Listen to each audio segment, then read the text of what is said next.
जय जिनेंद्र. पूर्णार्घ जैन ग्रंथ वाचन. अर्घ 6 भाग 12. भूत पिशाच्य या संबंधी. जैनाचार्यांनी देवांचे 4 प्रकार मानले आहेत. 1 भवनवासी, 2 कल्पवासी, 3 व्यंतर आणि 4 ज्योतिष्क. पैकी 3ऱ्या प्रकारच्या देवांचा विचार करावयाचा आहे. देव म्हणजे सिद्ध भगवान किंवा अरिहंत वा केवली असा अर्थ घेऊ नये. केवळ विशेष वैभव, शरीर इत्यादींनी शोभित असा अर्थ घ्यावा. व्यंतर जातीच्या देवांचे किन्नर, किंपुरुष, महोरग, गंधर्व, यक्ष, राक्षस, भूत, पिशाच असे प्रकार आहेत. यांचे राहण्याचे ठिकाण म्हणजे समुद्र, पर्वत, चौरस्ता, ओसाड, घरे, वृक्ष इत्यादी ठिकाणी असतात. त्यांचे शरीर मनुष्यासारखे नसते. ते वैक्रियिक असते. वाटेल तसा आकार ग्रहण करता येतो. नाक, कान इत्यादी इंद्रियातून स्राव होत नाही. मनाप्रमाणे विहार करतात. ते कुतूहल प्रिय असतात. आपल्या विद्येच्या बळावर ते कलह, कोलाहल निर्माण करतील. मनुष्याच्या शरीरात ते प्रवेश करतात. पूर्वजन्मीचे काही वैर असेल तर संबंधितास त्रासही देतात. मित्र असेल तर मदत करतात. व्यंतर योनीत कोण जन्मतो? जे आत्महत्या करतात, ज्यांची हत्या होते, मरतेवेळी संक्लेश अवस्था ज्यांची असते, मरतेवेळी ज्यांची वासना राहिलेली असते, जे चंचलचित्त असतात, अशांचा जन्म व्यंतर योनीत होतो. याप्रमाणे थोडक्यात रूपरेषा आहे. भूत, प्रेत आणि वैज्ञानिक. मनुष्यामध्ये जी चेतना असते ती मरणानंतर जाते कुठे? आत्मा मरणानंतर कुठे जातो? या प्रश्नांचे उत्तर शोधताना वैज्ञानिकांना असे आढळून आले की काही आत्मे मरणानंतर भूत होतात. सर आर्थर कॉनन डायल यांनी भूतांचे अनुभव लोकांना सांगितले. त्यांनी प्लॅन्चेटवर भूतांना बोलावले आणि त्यांच्याकडून अनेक प्रश्न सोडवून घेतले. मृत झालेल्या ब्रिटालियन लोकांना प्लॅन्चेटवर बोलावून त्यांच्याकडून परलोकविषयी माहिती करून घेतली. आर्थर कॉनन डायल यांचा मुलगा डेनिस कॉनन डायल यानेही तेच काम केले. हॉलंडच्या वैज्ञानिकांनी एक यंत्र शोधून काढले. त्याला दी डायनामिस्टोग्राफ असे नाव आहे. या यंत्रामुळे भूताशी सरळ संबंध स्थापित होतो. माध्यमांची गरज नाही. एमॅन्युएल स्वेडनबोर्ग या नावाचा एक प्रकांड पंडित होता.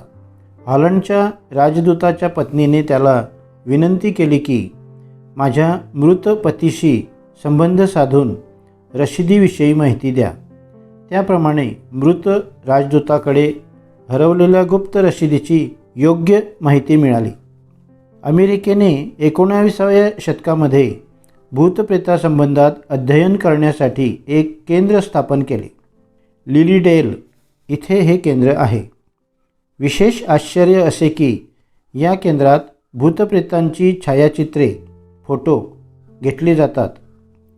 सर विल्यम क्रुक्स आणि सर ऑलिव्हर लॉज या दोघा शास्त्रज्ञांनी भूतप्रेताविषयी खूप अध्ययन केले.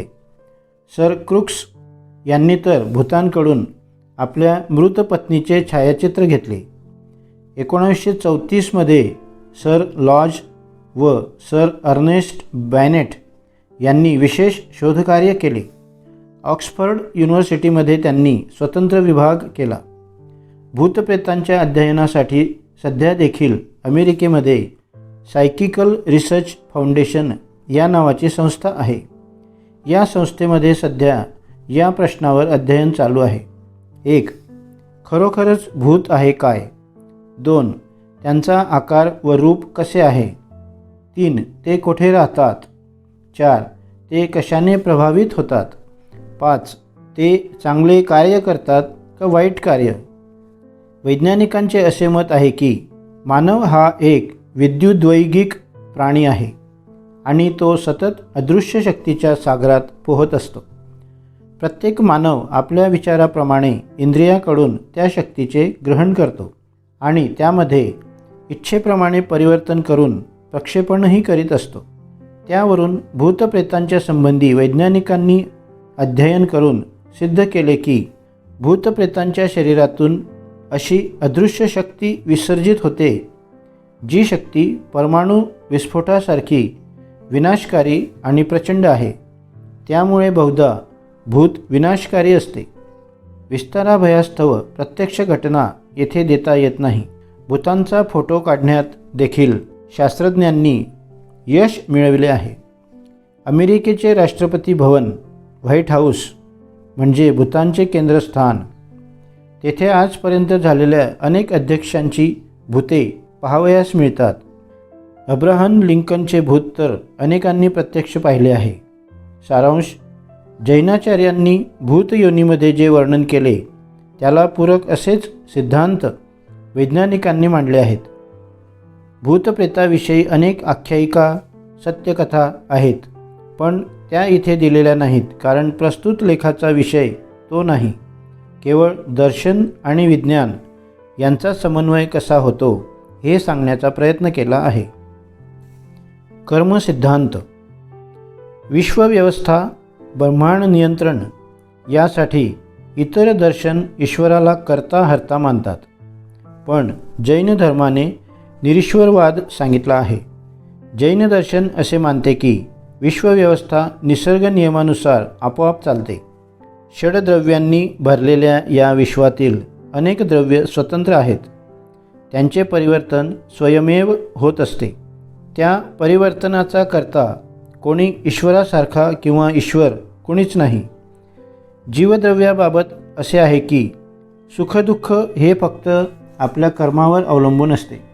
प्रत्येक प्राणी स्वतःचा कर्ता, भोक्ता व हर्ता असतो. जीव स्वतःचे अधःपतन करून घेण्यास जसा स्वतः जबाबदार असतो, त्याप्रमाणे स्वतःची उन्नती करून घेण्यास स्वतःच जबाबदार असतो. हे तत्त्वज्ञान आधुनिक विज्ञानास व तर्कशुद्ध विचारसरणीस पूर्णपणे कसे पूरक व अनुसरून आहे हेच आता पाहावयाचे आहे.